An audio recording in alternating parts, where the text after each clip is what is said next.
helping students and healthcare professionals not just survive, but thrive with a purpose.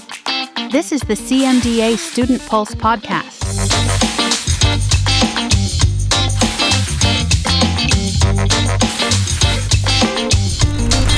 Well, welcome to another episode of CMDA's Student Pulse Podcast. I'm Bill Reichart, National Director for CMDA's Campus and Community Ministries here at CMDA. And my guest today is Dr. Wrede Seaman. Doctor, thank you for joining me. Thank you for having me. Well, Linda, let me give everybody a quick kind of bio. I'm going to cherry pick. I'm going to encourage people to look at the bio on the show notes when they are listening and watching this podcast, because it is truly amazing the things that God has taken you through. But let me just cherry pick some of the highlights of your bio, introducing you to those listening today. Dr. Seaman is a triple board certified physician. You did your undergraduate at Vanderbilt, did graduate medical education in Lexington, Kentucky. Went to the West Coast, relocated there where you trained in family medicine with a surgical focus at UCLA. And then with your husband, who's an ER doc, moved to eastern rural Washington as newlyweds, where you raised your one daughter, balancing work in the ER and family practice alongside political involvement and homeschooling. Currently, Linda, you are adjunct faculty for Pacific Northwest Health Sciences University, Osteopathic Medical School, and Linda, you serve as the campus advisor for our CMDA chapter there at PNYU or WU.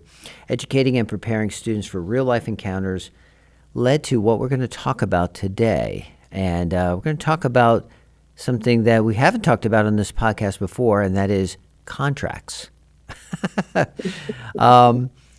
Something that we know that the trainees or students and residents are going to be facing. First of all, let me ask you, why you've had some experience talking to students at the chapter at the school on this issue. How did this subject come up? How did this all start? I think it started because the era of PNWU becoming, present in Yakima was kind of a dicey time for physicians, in my opinion. Many independent practices were struggling in not only, so hospitals either bought them out or corporations were taking them over. That's a huge paradigm shift for a physician. Most physicians I've met in my career, we're pretty independent. Right. We work hard, we struggle hard, we risk take, and we're independent. Yeah. So to try to mesh with a corporate mentality was not easy. Yeah. And I think that's why the topic of contracts became more real to me and my colleagues, and therefore in our CMDA Valley chapter in Yakima, one of the things we had to all go through was this transition. And so we thought, our job as campus advisors is to help prepare students. We didn't know anything about it. How could they?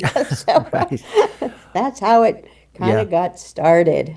Well, you're right. The landscape of healthcare has definitely dramatically changed, and so these issues are now more front and center than ever.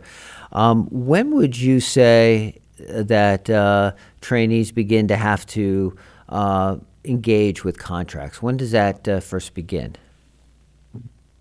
I think realistically the concept becomes in your face when you finish your residency.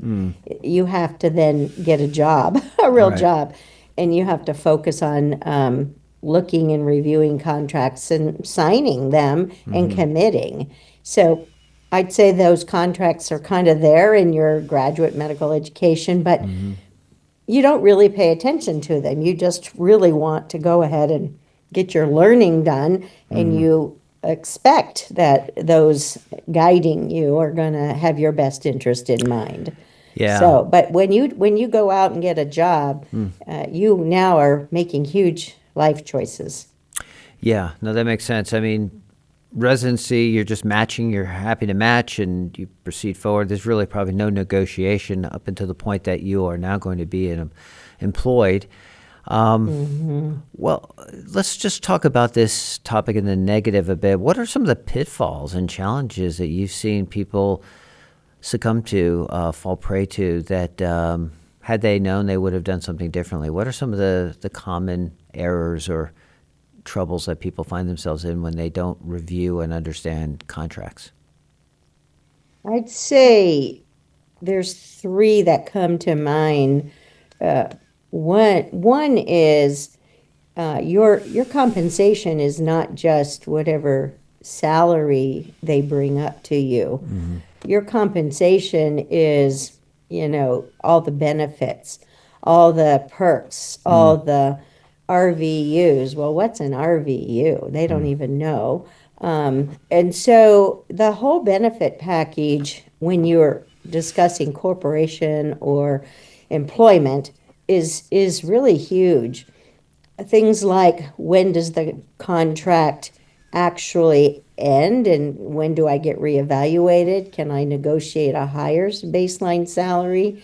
What's going to take away from my salary? I was shocked when there was, scuttlebutt in this community when the corporations were saying, well, if you as a practicing physician in our clinic don't order enough tests to help, offload all the departments that make medicine run, we might deduct from your salary. And I was like, no way, that's unethical. Things like that. So I think understanding what goes into the entire the entire compensation package is very poor by most young physicians.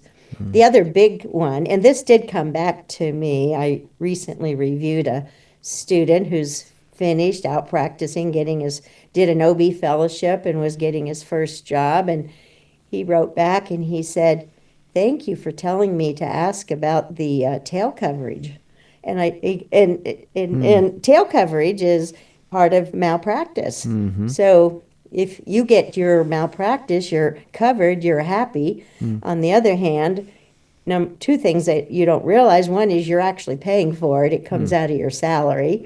It's not just given to you. But number two, most of them are claims made. So while you're employed, you end up getting malpractice coverage if a case would occur. But if you leave and change where you work or the corporation, who's gonna cover you when you're with a new person, a new clinic, and you've got malpractice coverage with a different carrier? And that's called tail coverage. Somebody pays for that, and it follows you then. Your malpractice follows you for the rest of your career if it's paid for the time you were employed with this other organization.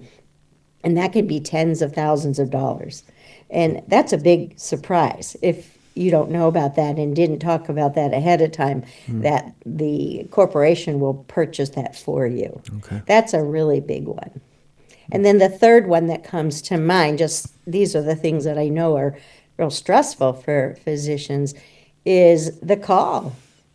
I know two or three, unfortunately, OB, all OB, working happy, enjoying their practice.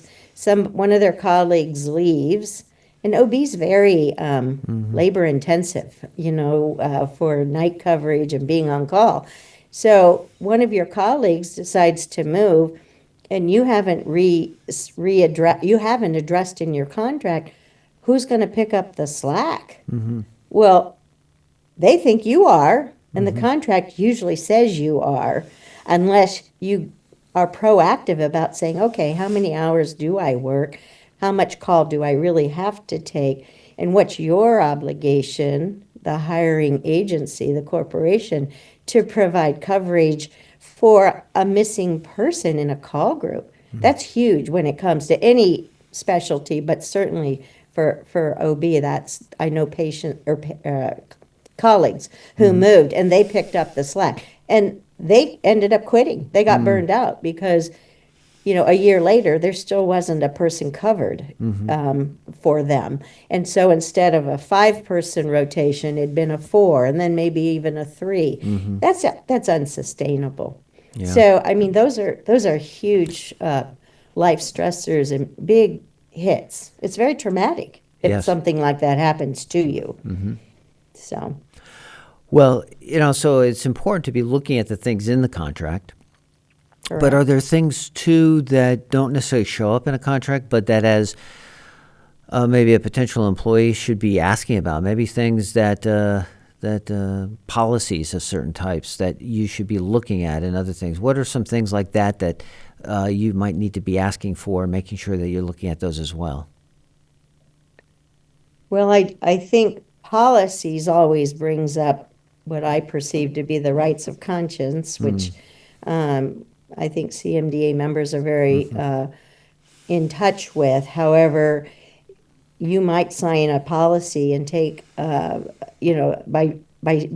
joining the medical staff, for example, at a hospital, you might have to show up and participate in certain activities you don't wish to. So that's something you do have to be proactive about asking about, because it's not going to jump out at you. I think room for growth. Is there room for you to grow? I have another colleague, just a wonderful, altruistic, hardworking gal. She put her heart and soul into trying to make improvements and help this it was a community health clinic agency, and she put her heart and soul into trying to make things better, improve. They made her the medical director. Well, she realized after about 3 years of hard work that this wasn't going anywhere. She could be this in name. She could have these suggestions, but her ability to change the policy wasn't there. She was at the table, which was good. But she realized she couldn't practice medicine the way she really wanted to. She had reached her maximum contribution level, if you will. And administrators have a different take. They really do. They are looking at the bottom line. They are. You unfortunately start to feel sometimes like you're just a cog in the wheel trying to make money for the mothership, and that's not a good feeling for a professional. Yeah. Stay tuned for more of this story. The Student Pulse podcast returns in just a moment. Christian healthcare professionals are often faced with defending unpopular and controversial medical positions in today's increasingly secular world. I'm Dr. Jeff Barrows, and I've created a curriculum that will help Christian healthcare professionals speak the truth in love to their friends and colleagues regarding issues like abortion, participation in sex-rejecting medical care, assisted suicide, and conscientious refusal of objectionable procedures. The Standing Strong in Practice curriculum is a set of 6 videos lasting between 20 and 25 minutes that coaches Christian healthcare professionals to discuss these topics from a Christian worldview, and it's available to all members of CMDA on our website.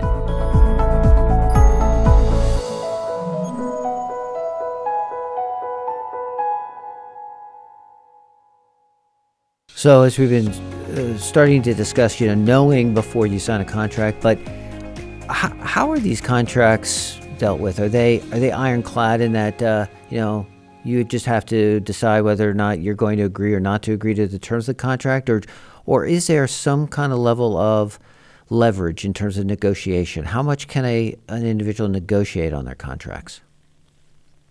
Well, I think that's super important. I think physicians need to know they are the asset. They are the person.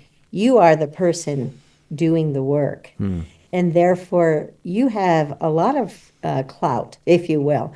There are a few things, in my opinion, that are probably not negotiable. Okay. Mostly they're things like legal terms, indemnification clauses, things that I'm not an expert, and I'm certainly not a lawyer, but there's that kind of stuff just always is in those contracts. But pretty much, I took the attitude as I navigated my career and had to take on different hats in different organizations, that pretty much everything was negotiable. Price, call, paid, is call paid or unpaid? The time people spend clicking away at their EMRs, is that paid for? Or is that volunteer, And, they wanted, I asked one, I'll tell you, one story blew me away. I talked to the administrator as I was renegotiating a contract. And I said, I know I have, in the ER, I could see 5 patients an hour. I was highly efficient. I was in occupational medicine now for the tail end of my career. And I said, this is tough. There's all these forms to fill out. I mean, so many forms. No wonder people don't want to take on LNI. I said, so I either need a scribe or I need to be compensated for all the time I'm taking to fill out these forms. I can see my patient in 20, 30 minutes and do a great job and be done. But I spend a good hour sometimes filling out these forms. Well, then, the comment was, well, maybe you need a scribe. And I said, well, I've never had a scribe, but seems like it's a good idea. A lot of people like them, especially in the emergency room. And then he said, well, you just hire yourself one. And I said, oh, you want me to pay for my own scribe? Well, of course, it's going to be your scribe. I looked at him and I just said, you got to be kidding. You're mandating that I, out of my own pocket, hire this scribe. Well, you're going to train him, aren't you? Well, of course I'm going to train him. But the scribe works for you. He's working for me through you. And I said, that's going to take a big chunk out of my salary. Anyway, it was just one of those aha moments. That's a tough option. Either you work for free, give that extra time, or you pay out of pocket, so you pay the money but not the time. It's to be more efficient. And you know what? Physicians never asked for these electronic medical records. They just came, and I think they're great. They do document well. There's better platform coverage, that you can see over the interface of different aspects of patients' care. But there's a lot of problems inherent in them. And the time that physicians have put in to be secretaries is often not compensated unless you bring it up. So your administrative role, your volunteering, quote unquote, for committees, your CQI work, all of that should be thought through because it impacts your work-life balance. All of a sudden, a 40-hour week is truly a 60 or more hour week, and you're taking work home. And you know what? I don't think that's the best interest for. That's why we have some burnout. Yes, indeed. Contracts, are they, how long are they typically in force? Is there a typical amount of time? Are they renegotiated every year? Or especially if you find yourself bound to a contract that you might have some regrets over, how long is that contract likely to stay in force? Well, normally I recommend, this is proactive. I recommend that the first, at least 6 months, maybe the first year, is probationary, and it works both ways. That if it's not a good fit for me, I need to be able to exit. They, of course, want that if they don't think you're a good fit. Right. But I think it works both ways. So I think agreeing to a mandatory time, and I'd say a year is a pretty good time to know if there's a good fit or not. Okay. There are automatic clauses often put into contracts where they'll automatically renew, and usually that's every 3 years. So, but what's not included is the contract will renew, but are you going to be guaranteed a scheduled time to renegotiate your salary, your time, the balance in your schedule, all of that. So I think physicians need to be aware that when you have those auto-renew clauses, that you need to plug into their time to either meet with your administrator and sometimes maybe your HR person, 2 meetings, because HR people know the benefits and all that's available there. And the administrators are more concerned about the clinical activity. So both of those are different. So that's what I recommend, a year. And then after that, if you're happy and you're liking the community, then every 3 years. But schedule the time to meet and renegotiate as well. Okay. People forget to do that. Yeah. They get busy and it automatically renews, and then they're like, wait a minute, I'm Yeah. doing this now, or I'm not doing this. And maybe, what could I do that would make maybe my life better? What committee could I be a part of? Things like that. Indeed. Well, it just kind of makes me think, Linda, that this is more than just the average person, let alone even the average physician can really stay ahead of and stay on top of. So I guess to that point, how often do physicians call upon lawyers to review? And if so, do you see that as pretty much a standard practice, a lawyer reviewing these contracts for physicians? Yeah, I think the good news, so to answer your question, yes. Either a lawyer who is expert in physician contracts. That's different than a general contract lawyer, honestly. What we do in medicine is unique and multi-level, multitasking kind of thing. There are a few agencies, companies. There's one that I know that physicians have created. They take on they'll take your contract, review it, give you feedback, and then let you take that, and they'll kind of guide you through. It's almost a coaching kind of relationship. I think a review, the money you put into a good review by someone experienced in medicine is going to be worth your time. So I think the good news too is that physicians are bright, and we do think we can learn, and we can learn everything if we wanted. But how do you become the expert for? Exactly. I remember starting a financial planning course one time, and I thought, what are you doing? Yeah. Why don't you just get a financial planner? So you know what I mean. But we do like to be educated, which is a good thing. But I recommend a good expert contract reviewer. And I also think that the more you read, the better. Most of the academies, if you're in, for me, family practice, ER, they all have very good literature in their journals and in their resources for the basics, just to get the lingo down, things to look for, things that are negotiable, things that are not negotiable typically. Well, that's what we discovered that you yourself were doing as a kindness to some of the folks in Yakima. You've looked at contracts and given some advice, or just kind of point some things out, which has been, I know, a great resource to a bunch of the trainees. And so grateful for the work you've put into it to kind of help, and of course, when necessary, point people to some good resources out there as well.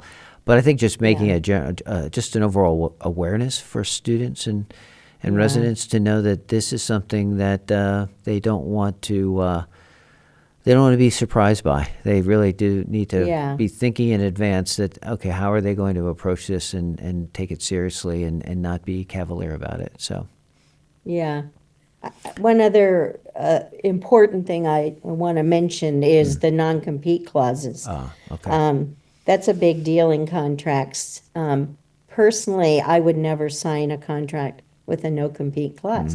And that's but I wasn't a full-time physician at one location. I always had several part-time, endeavors going on. And in most states, some states, they're illegal, but many states, they still put them in.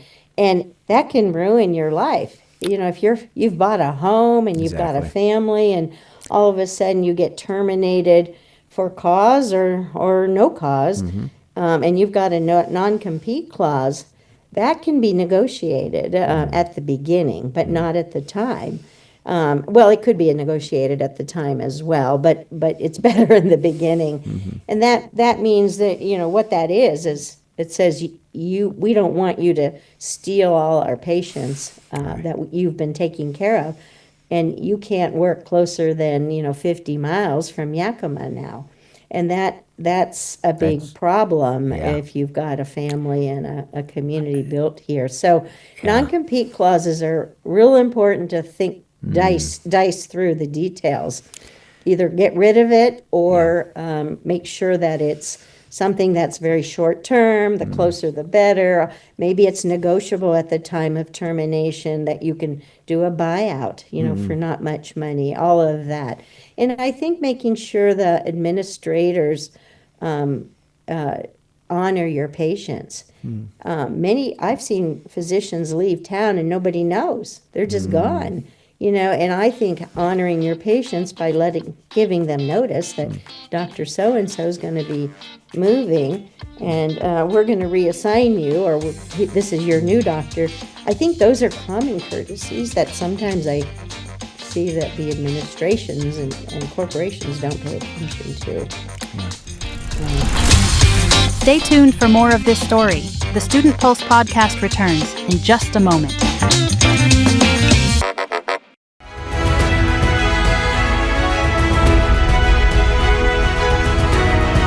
Hey students and professionals, now is the time to register for the 2027 CMDA National Convention, happening April 29th to May 2nd in the Cincinnati area.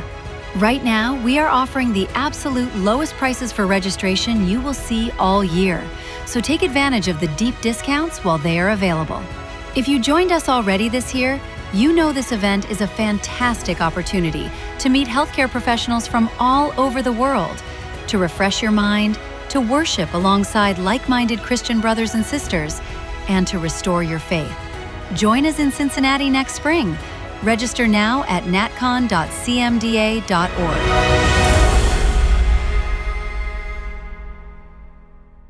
Well, this has been very helpful. Is there anything that I failed to mention or ask about that? I know you just mentioned non-compete. I'm sure we could do even a deeper dive on this issue, as I'm sure there's a lot of variety and complexity, but anything else you'd like to speak on contracts? And then lastly, I want to make sure that if you've got a special word for our trainees as they kind of consider contracts and being vigilant in looking at them and reviewing them before they sign them as something that they can walk away with. So any things that we haven't discussed that you think would be important to, and then any last words for our trainees? Well, I do think that there's been 2 physicians that have gone through the medical school here. I'll mention things they've mentioned to me. Okay. One is a benefit of relocation costs. That's a negotiable item, a benefit. And I remember the young physician saying, well, they wanted to pay me back, but they wanted to pay me back over time in my contract over a year. And then if I didn't stay a year, they were going to renege on that reimbursement. And it was he just shook his head and he goes, I needed the money now because I needed to move. And the point was that didn't even make sense to him. So he said, I'm going to ask him for the money now and for it to not be ever taken back under any circumstance. And of course they agreed. And they're pretty, they want you to come, but they build in these contracts sometimes language that defers costs and creates problems. So, and then I had another student who recently is doing a fellowship, done with her training, and she has committed to some other Christian endeavors, and she wanted to do some volunteer moonlighting, and she had to go to the fellowship. It was a big deal for her to request to moonlight, because when you are under a training contract, you're under their control. So, but it's negotiable. Okay. And I guess one of my take homes is I feel everything is potentially negotiable, especially the ones that are big ticket items have to be, attended to. So your benefits, health benefits, disability, all that, that's kind of boilerplate. That's for everybody, not just you, but the hospital. But things like relocation cost, your baseline salary, do your homework. Know what you're supposed to be paid. And the MGMA has this information, but you have to be a member to get it. So you have to work within your networks to find out what the compensation is for your area.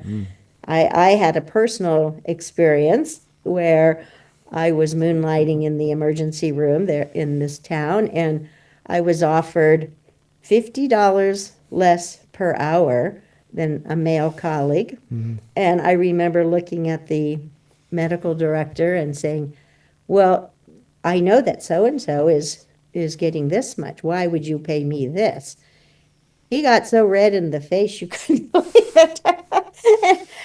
and said, well, that kind of makes me uncomfortable. And I said, well, that makes two of us. Anyway, but that was early on. But that's to say that, even gender issues are still alive and well, despite the best of training. Right. Well, I mean, it kind of also addresses the issue. It's not the time to be embarrassed to talk about money and compensation. I mean, these are the times when we're dealing with contracts to not make it clear. To make it clear. Better to make it clear than to have those regrets or resentments down the road because you didn't. Exactly. Yeah. So take homes would be do your homework, have the attitude that pretty much anything regarding your compensation, your lifestyle, all that is negotiable, and make sure you factor in a follow-up to readdress that. Every year, every 1 to 3 years. And then the biggies obviously are make sure your malpractice is covered, because it is no fun to go through a lawsuit, and anybody who's ever had to deal with that and their family. So you want to make sure your coverage is bomb-proof wherever you go. And do think about what's important to you, What's important, and that may change. Some people want to work, make a lot of money. Some people want to just have, a predictable schedule so they can, do their jazz music at night, whatever it is, But think through what's important, and then make that for center in your negotiation. Because if you don't, people will squeeze you. They'll just squeeze you. And that is partially why I think there's been a lot of burnout. People haven't been doing enough protection of themselves and self-care. They don't think about it until they're struggling. So, anyway. Great. Well, if there's any resources that you can share with us, I can put them in the show notes. Okay. Make sure that I'm sure there's going to be questions and because again, I think there's a learning curve for many of us who've never entered into that, and even if you have, there's still a lot of learning because it's a new world, as you said earlier. The landscape of healthcare has changed, and things are very much contractual and have to be addressed and understood before signing. So, Linda, thank you so much. For this time. Thank you for what you're doing in Yakima. Thank you for the investment you're making in these trainees' lives, for your the ways that you have served and God and being used by God and bringing your faith into healthcare and medicine. So, Dr. Linda Wrede Seaman, thank you so much for taking the time to be with us on this episode of CMDA Student Pulse Podcast. God bless. Thank you so much. Yes, take care. Bye-bye. Bye. Thanks for watching. We'll see you next time. CMDA Student Pulse Podcast is a production of the Christian Medical and Dental Associations. The opinions expressed by guests on this podcast are not necessarily endorsed by the organization. CMDA is nonpartisan and does not endorse candidates or political parties for public office. The views expressed on this podcast reflect judgments regarding principles and values held by CMDA and its members.